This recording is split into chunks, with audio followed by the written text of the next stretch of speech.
Bam! What's going on, folks? MC is in the house.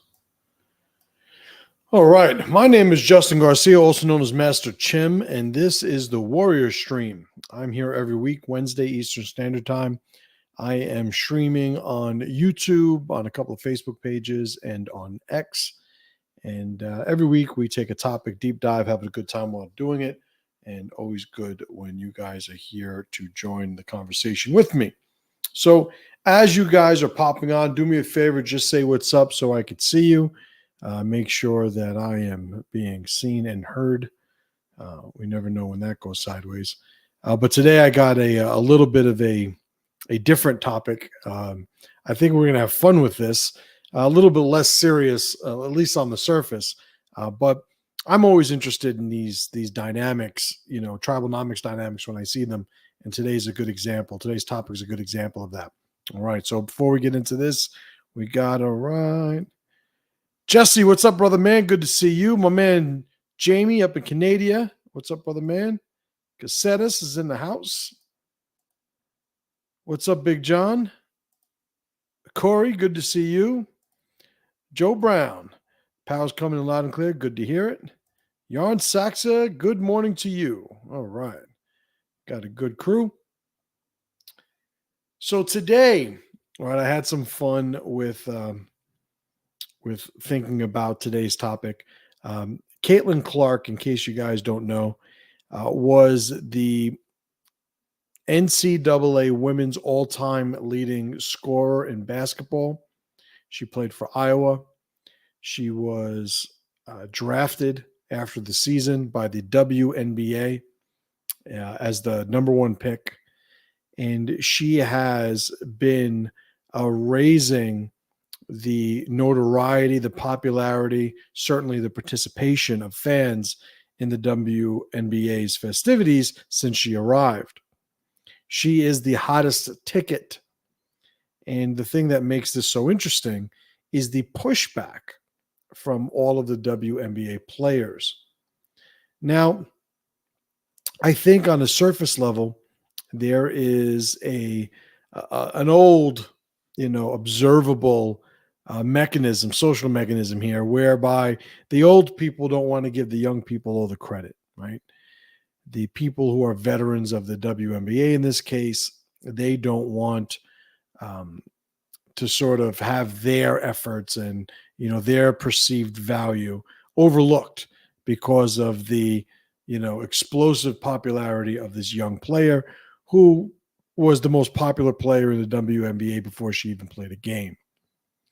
So there's a lot of that, and to some extent, if we're playing devil's advocate here, it's like, well, yeah, all right, if you're a basketball player in the WNBA, you've been there, let's just say 5-6 years, and you've been busting your ass, you've been improving, maybe your team's been winning. Here comes this young girl. She's getting all this credit. Everybody's saying she's the greatest, the greatest, the greatest.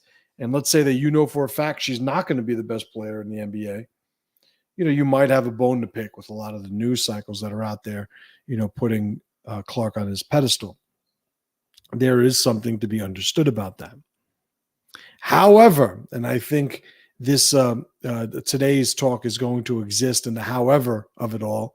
However, there is a greater context that exists, whether it's to be considered or not. We're going to consider it today, but whether it's considered or not, the fact remains that the WNBA is a pet project of the NBA. If the WNBA disappeared today, most people who are even interested in this story, the notoriety of Caitlin Clark, will just wonder what's going to happen to Caitlin Clark. Nobody's really going to wonder what's going to happen to the NBA. Nobody really cares. Looking up some numbers as I did, before this, I don't know if most people know this, but the WNBA makes an estimated $200 million a year. A lot of money. I ain't got $200 million. But that comparison is to the NBA's $10 billion, right? So let me say that again. The WNBA generates $200 million a year of revenue. The NBA generates $10 billion of revenue. So it's really, ridiculous to even compare the two, really. It's comparing the WNBA and the NBA is comparing like the National High School Boys Basketball Team or Boys Basketball League with the NBA. The level of skill is incomparable. The amount of revenue generated is incomparable. The thing that makes Caitlin Clark so special, right? There's a couple of things I would attribute to the notoriety that she has, but let's go down the list. Number one, she was the highest leading scorer in women's basketball history, in the NCAA and college women's basketball history. She was being thrown all over the media as a result of it, and it wound up, getting some traction, right? The story took, so to speak. Now, she's a white girl. People are used to seeing black girls playing and excelling. So there was some sort of distinction to be said. I wouldn't say it's the fact that she's white added to her notoriety because of her whiteness. I would say her whiteness exists as being valuable in this application because it is atypical, meaning it is a distinguishing characteristic. She's different, in other words, from what the expectations are. People that are saying, she's getting all this notoriety just because she's white, as if like Michael Jordan wasn't marketable, LeBron James wasn't marketable, every other black athlete that is, now incredibly popular in pop culture, like they weren't marketable. Of course they are, right? So it has to be something beyond that. I think it's just lazy thinking, or maybe biased, or even, nefarious arguments being presented that put the fact that, or try to say that Caitlin Clark is popular because she's white. I don't think that's the case at all. I think another thing is that the way that she was successful in basketball was also very anomalous. She wasn't a tall player making layups, like the women in the WNBA aren't very athletic in an absolute sense. You could have athletic women, you could have athletic WA and WNBA players in the context of WNBA players. But if we're just talking about absolute athleticism, WNBA players, that's not their thing. So you could have, let's say, a WNBA player score 30, 40 points in a game, and they all look like high school level layups. And it's just the nature of how they play the game. Well, here's the thing with Caitlin Clark. Caitlin Clark was being shown shooting jump shots from like 30 feet away, NBA range, these distances that would just beg the comparisons to the men. It's like, oh, she's shooting these things at the NBA range. And it was, seemingly effortless. Of course she missed a bunch of shots too. Of course she took a bunch of shots, but that isn't the nature of the story. So she's different in that she's white. Most, players are black.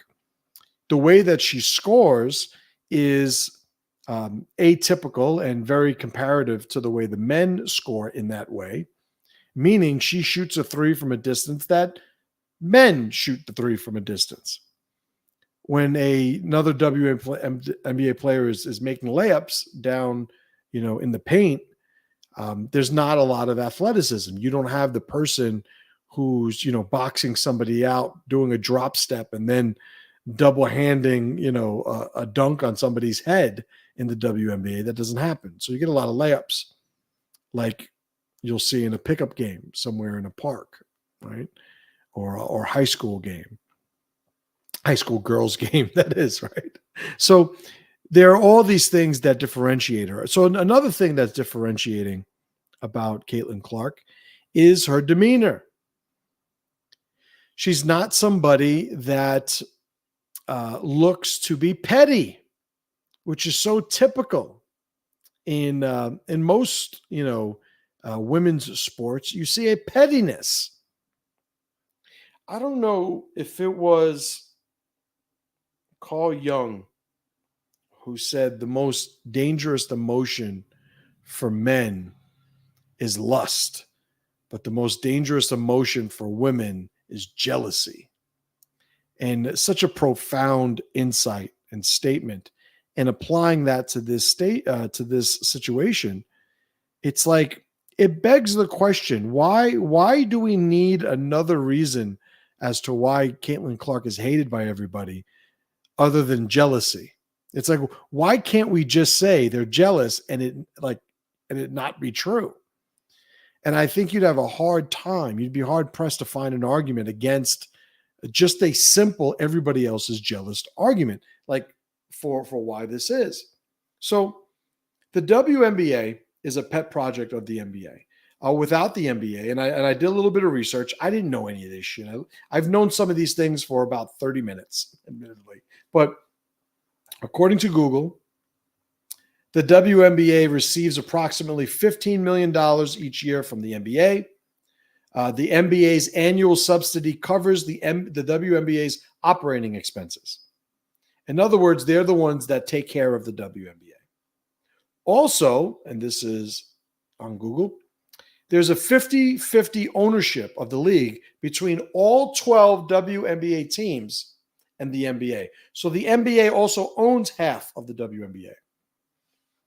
Now, what is the argument for keeping the WNBA around if it is not even covering its own bills and needs a subsidy? Well, I think that when you look at the mission of the NBA's mission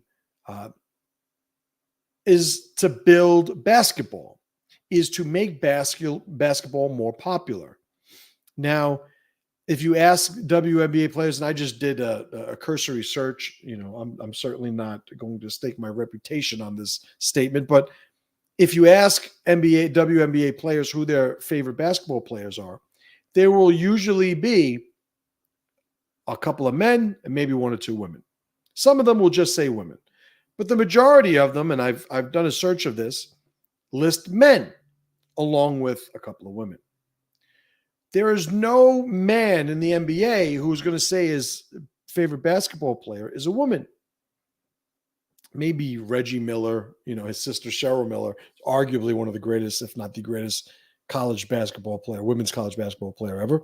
But it's not something that is done, which means the NBA is responsible for building basketball, not the WNBA. The NBA is the pedestal by which everything else is judged in the terms of basketball and high level, professional basketball, played, the way that it could be by the best players on the planet at this point. Like the NBA is where those players are. There's nothing that any superstar in the WNBA, and I say that in superstar in air quotes, right, of the WNBA, does that would even remotely even earn them a slot in an NBA team. So all that being said, it's in the NBA's best interest to promote basketball. So the WNBA is a pet project because it promotes basketball. It gets girls interested in basketball. Now, I remember, in my martial arts school, 10 years ago, a little over 10 years ago, I had created an all-women's fitness program, and it was called Fighterella, right? And Fighterella was for moms. It was for just women who wanted to work out, and it was held next to the kids' classes. So the reason that I created Fighterella was to give the women who were participating in the kids program as parents something to do. If the women, and this is a business thing, if the women, the moms, were able to exercise during the kids class, it increases the chance of them keeping their kids in the program. It gives them something to do. It's another revenue stream for the school. Everybody's happy, win-wins all around. By me creating that program, I'm promoting the Jungle Gym program. The WNBA is a lot like that. Caitlin Clark has managed to transcend that in pop culture. So is Caitlin Clark the best player on or in the WNBA? I don't think there is any, objective criteria by which you could say that she is the best player in terms of the game. But if we're talking about the most valuable player, we are transcending that criteria and we are starting to include the big picture of the existential crisis, the perennial existential crisis that is the WNBA. Meaning this girl just might make it popular that it could pay its own bills. If you look at the viewership of WNBA games, and I had that up for a little while ago, I'm not even going to go look for it again. I'll just share the message of it. When Caitlin Clark is on TV, people watch it. When Caitlin Clark is not on TV, not anybody watches. Like the comparison, you just look at the top, I think it was the top 15 most watched games, and something like 11 of them were when Caitlin Clark was playing. When you look at how these women act, right? And this was a comparison that I made in a recent call with my mastermind group. The WNBA is to the NBA as the protected classes of our society is to our society. There are people in society who do not produce anything of value, but because just being them correlates to them receiving resources, there is an entitlement that's embedded in their identity whereby they think or they assume a causal relationship. Being me warrants this. That's where the entitlement is built. So you will have the illegal immigrant demanding better phone service on the free cell phone they've received. You'll have the 300-pound woman on welfare complaining that they can't use their welfare money for luxuries. I should be able to pay my cable bill with this. Ma'am, it's only for food. Well, there's an argument she doesn't need any more food. Doesn't mean that we should be giving her more money. So there's an entitlement that's built because of the correlation between them just being them and these resources being acquired. These aren't necessarily insightful people, maybe not even intelligent people. So maybe it kind of makes sense that they think there's a causal relationship. Meaning, well, by being me, I deserve these things. As if being them has created those things. I've referred to these people in society as the pets of society, right? I don't know if you guys have pets, but when you don't feed them, they complain. When they want to go out to go to the bathroom, they complain. They complain about a lot of shit. They seem to have an opinion about a lot of shit, right? For an animal that basically owes its entire life to the owner taking care of it and providing for it. Much the same, there are pets in society that don't create anything of value. But because all they've ever been asked to do to receive resources is be themselves, they assume a causal relationship. And that breeds the entitlement that you see with these people. Well, this is why the Caitlin Clark WNBA fiasco is so interesting to me. It's so entertaining to me. Because the WNBA is, as I said before, the pet project of the NBA. But these women in the WNBA don't seem to realize that they don't create value in the open market that warrants them being as entitled as they seem to be to the outcomes that they've had access to until now. When looking at those numbers, right, the 200 million WNBA versus 10 billion NBA,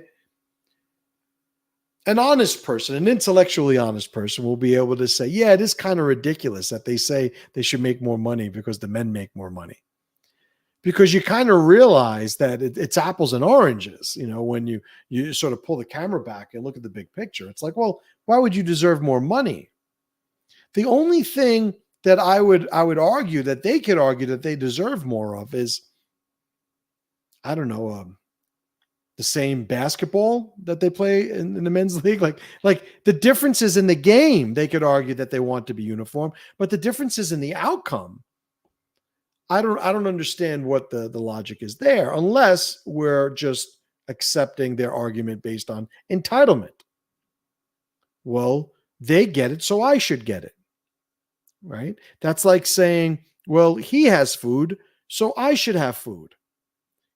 It completely ignores where the food's supposed to come from, who's supposed to give them the food, how the food's acquired.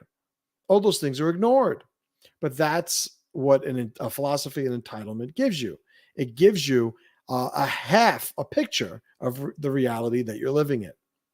Right? So when I'm looking at the WNBA, let's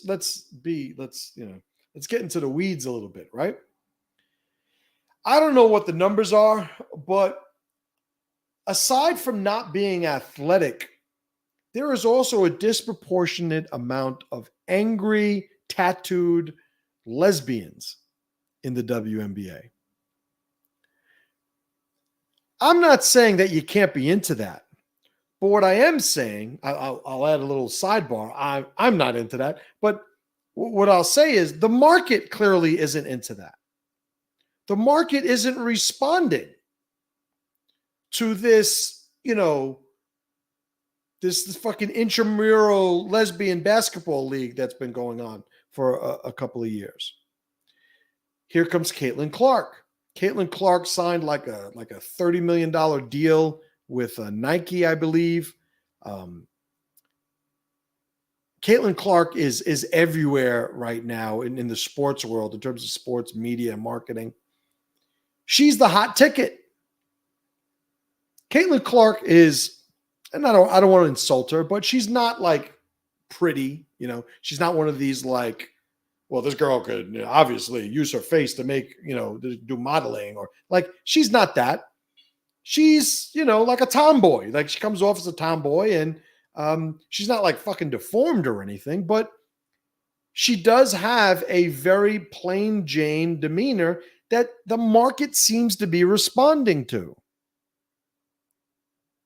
When you have the fucking the 7-foot dyke that Trump saved from the Russians, I forget what her fucking name is. Who the fuck wants to watch that woman? That miserable fucking woman, that miserable, ungrateful woman. See, this is one of the things that the WNBA players at large don't seem to understand. You are there to entertain us, which means you're supposed to be doing shit that we are entertained when we watch. If you are not entertaining us, there's really no reason for you to be here. Why is the NBA so entertaining for people? I'll tell you right now, I don't follow the NBA anymore. I did as a kid. I have very good memories of watching New York Knicks games with my dad growing up. I grew up in New York City. You play basketball when you're from New York City. I played basketball my whole life. When you watch the NBA, like a lot of professional sports, you get to see people do shit that doesn't make any fucking sense to you. You get to see people do things that you cannot do physically. These are like fucking superheroes. I'll tell you right now, I will dominate in the WNBA. Suit me up, coach. I will bring these bitches to the paint.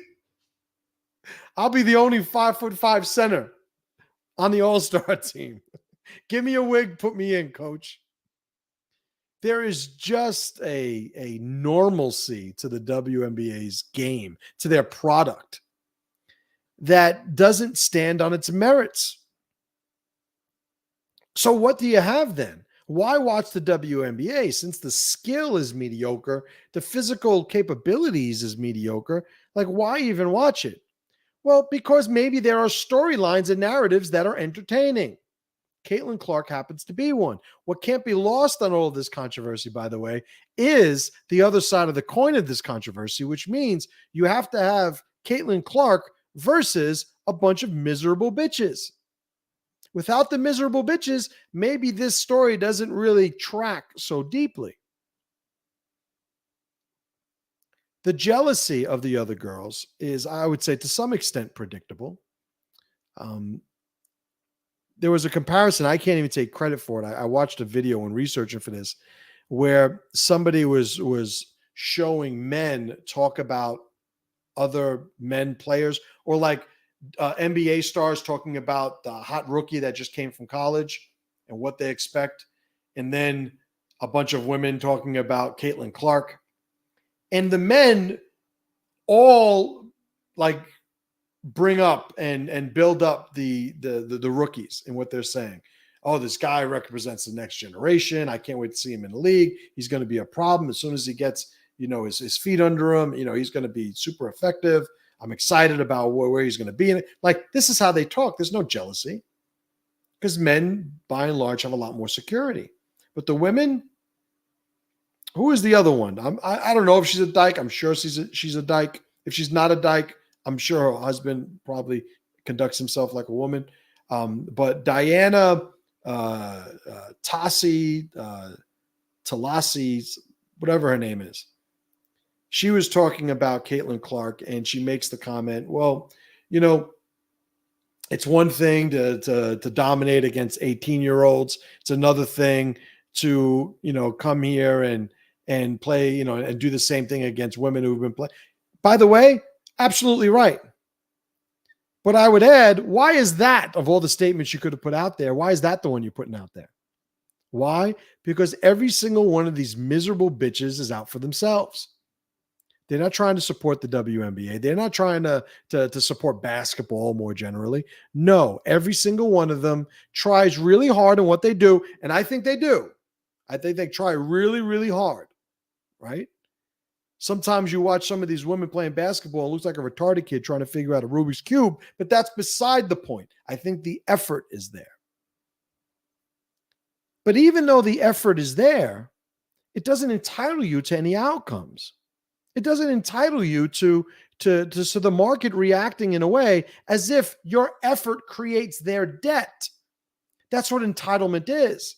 My existence creates a debt in somebody else. And because you try really, really hard, doesn't mean anything. The problem is a lot of these women feel entitled without trying hard. So the fact that they're trying hard on top of it is gravy in their eyes. It entitles them that much more to the outcomes that they're describing. You deserve more money. Like, you don't deserve, like, I don't know. I don't want to go over the line here and start getting in trouble. But I think you guys sense my position in a lot of these things. So Caitlin Clark right now has the ability to transform the image, the notoriety, the marketability of the WNBA. You have a bunch of women who are looking like, there's one thing to talk shit about her and like in press conferences and post-game interviews and things like that. Like, I get it. Like, that's, there's still a competitive nature that you still want to see. Like, there's an authenticity to the competitive nature. But when she's looking, or when somebody's giving an interview and they're not looking at all at how what they're saying is going to affect the product of the business that pays their bills, there is a level of selfishness by definition. Every time you do something to undermine the WNBA as a WNBA player, you are being selfish by definition. But now let's look at the other side of it. When All these women are talking shit about Caitlin Clark. Caitlin Clark was snubbed from the Olympic team. That's one of the latest things. When you talk to Caitlin Clark about it, every answer that she's giving is not a selfish one. Every answer she's giving, ironically, is the one that'll wind up helping her out. And that's something she's figured out and the other girls haven't. But every answer she's giving is also good for basketball, is also good for the WNBA. One of the other levels of this, of the jealousy from the miserable bitches, I should have used the WNBA to create an acronym that somehow allowed the B to be bitches. If you have any examples, put it in the comments. Let's see if you can get us banned. But another level to this is the hard fouls, right? So you see some of the girls, what they've done. There's two that come to mind. I don't know if it happens more. There were certainly two that were viral, that went on. One of them was a girl just going up and body checking Caitlin Clark and knocking it to the ground, like for no fucking reason. Another one was, who's that other miserable bitch? Angel Reese. That's the other one. Angel Reese, who is also a tremendous college player, has her entire future ahead of her in the WNBA, showed up and, took the miserable bitch class, I guess, when she first got here. And that's where she is now. But she, in a game against Clark a few days ago, hard fouled Clark to the point where it was upgraded to a flagrant foul, which is basically just like a designation of a foul that warrants a bigger consequence. And she was complaining about it, saying that Clark was getting special treatment, or some people have special whistles or something like that. Well, now when you start hard fouling her, now you chance injuring her. So there's one thing, like I played football, right? Growing up, I played football in high school. I played football in college, Division III, right? But I understand, like, we're in a game where you are literally allowed to hit somebody with your body as hard as you possibly can. I still understand the line between hitting somebody as hard as you can and aiming for their knees, aiming for their back, aiming for their head, like trying to hurt them.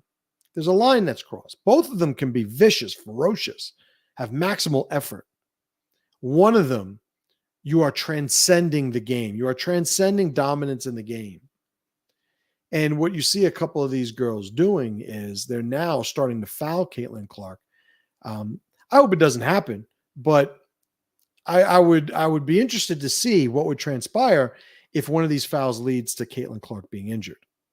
What happens now? What does everybody look at the girl who injured her? And let's say it was done flagrantly, because, shit happens. But let's say it was done flagrantly. What does everybody say to the girl now? At some point, does everybody start to realize, like, hey, that was fucked up. Like, you shouldn't have done that to her. Right? Like, Caitlin Clark right now might not be the GOAT, but she is certainly the cash cow. And I think that's what a lot of these women have failed to understand. Right? Let's look at some of these comments here. Magoo says, UMC, glad to see you addressing matriarchy's misandry. Oh, right on. VVS says, can't force me to eat fish when I want chicken. Joe Brown says, MC starts to real life lady boilers. I'm telling you right now, I will dominate in the paint. Mad Guardian says, entitlement is another form of power. And it is. So now here's something I actually, I brought this up in my mastermind meeting today. One of the guys had brought up a video he had seen of a grown-ass man like crying and carrying on, and like the snots and the like all that, like had one of these moments, and how all these, women and womanly men showing support, like it's okay, whatever the case is. And I said, and I asked the guys, I said, why do you think this guy's doing this? Why do you think this guy would put a video out there of him being this blithering idiot, sobbing on video and stuff? And most of my guys got it right, which was good to see. But the answer is because it works. The answer is because we are in an aquarium in our society, right? This is not a natural state that we all live in. We're not living adjacent and in unison with nature. So we live in an artificial bubble. In this bubble, actions breed consequences. There's certain things you do, and then there are outcomes that happen as a result. In our society, because, and I put this under the category of symptoms of surplus, right, with the land of the fat poor people, in a society that has enjoyed a surplus for so long, and the erosion that goes along with extended amounts of surplus, the erosion of the natural way of living, you will have scenarios where people will do things that get resources in a way that would only exist in an aquarium that is enjoying that level of surplus. Go to a third world country and be a man and tell everybody, you know what? I think I'm a woman. See how that works out. Go and, I've heard an economist, I don't know which one gets credit for it, but when somebody said, arguing about the minimum wage, which is a complete fucking utter just garbage, economic policy, for reasons that'll be for another video. But somebody said, well, if minimum wage works, then why don't we just go to third world countries and tell them to raise the minimum wage? That way everybody will make more money. At which point you'll have the proponents of minimum wage going, yeah, but there's not enough money to go. It's like, oh, yeah, that's right. That's right. It's just that we have enough money to cover it for now. I don't know who it was. It was somebody left a quote on my mastermind meeting this morning. The person who said, the reason socialism doesn't work is because eventually you run out of other people's money. Well, here's the thing that you observe in the WNBA.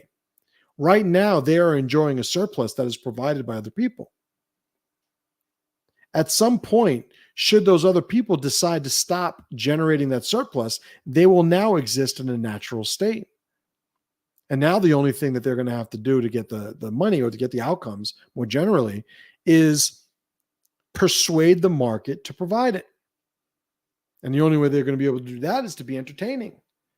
And if they're going to be entertaining in a way that they can be self-sufficient, it is certainly not acting the way they are now, because how they're acting the way now has already produced what outcome against the market it will produce. This way doesn't work. This way only works with the subsidies from the NBA. It's logic, right?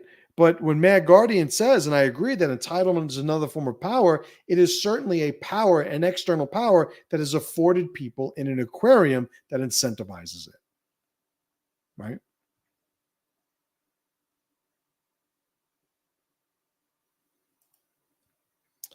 Diana Taurasi, that's the name.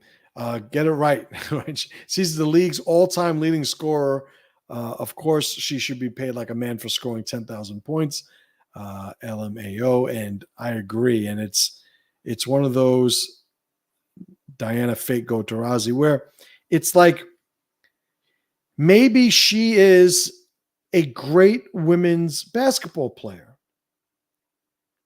but you can't remove women's out of that because she's not a great basketball player with, outside of the subset of women's basketball players. But that's okay, right? You could be a sprinter in, and win the 100-meter dash in the Paralympics,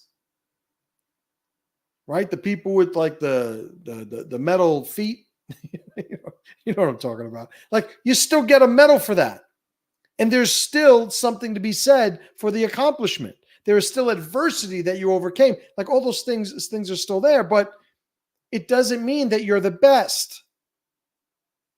In jiu-jitsu, this is an analogous situation. In jiu-jitsu, they have, I don't know if they have white belt world champions anymore, but I know they have blue belt world champions, purple belt world champions, brown belt world champions. Like when somebody says, I'm a blue belt world champion, I don't even know what I'm supposed to make of that. You're not even a purple belt. Yeah, but of all the blue belts, I'm the best in the world, but you're not even a purple belt. Like, to say it as an accomplishment, individual accomplishment, it has merits, and I will grant those merits. But to say it is a level of skill that should generally be weighed as significant, I just disagree. If you're not winning the black belt division, then you're like, just stay in your lane, right? Because you're not talking about an absolute level of accomplishment, right?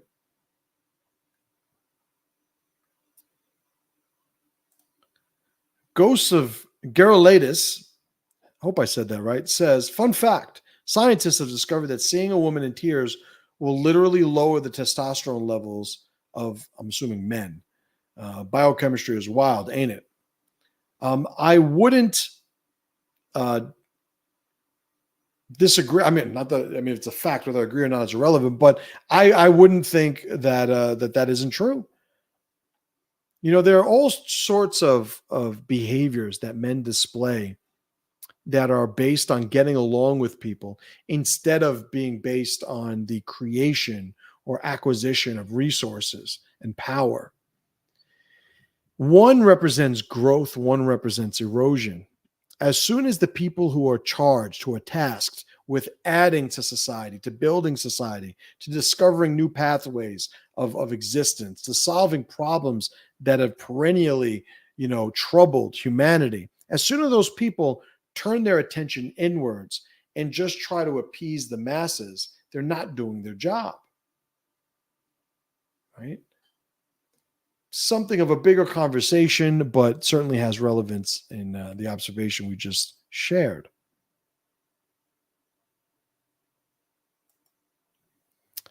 Ghost says, I'm going to shorten it to Ghost. Ghost says the WNBA is still losing money even when Caitlin caught drawing fans. The league's so terribly mismanaged; they've never turned a profit in nearly 3 decades. That's right.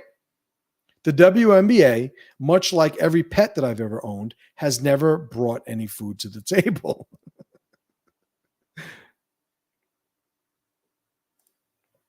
Magoo says they call it the 6th Player of the Year award. That's how much they hate themselves.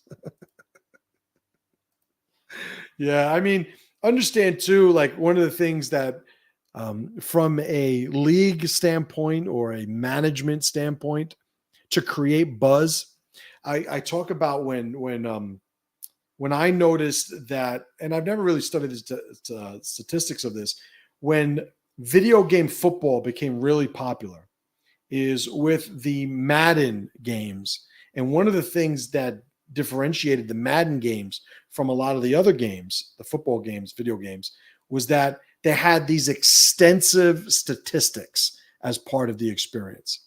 Meaning you could play the same game over and over again, and they found a way to create metrics and perceive the value of these metrics as being high that added a depth to the experience. Well, when you look at sports now, and sometimes, like, I don't have cable, I don't watch ESPN, I don't, I grew up, like a lot of guys, Sports Center was something that I would watch and things like that. I haven't done that in over a decade.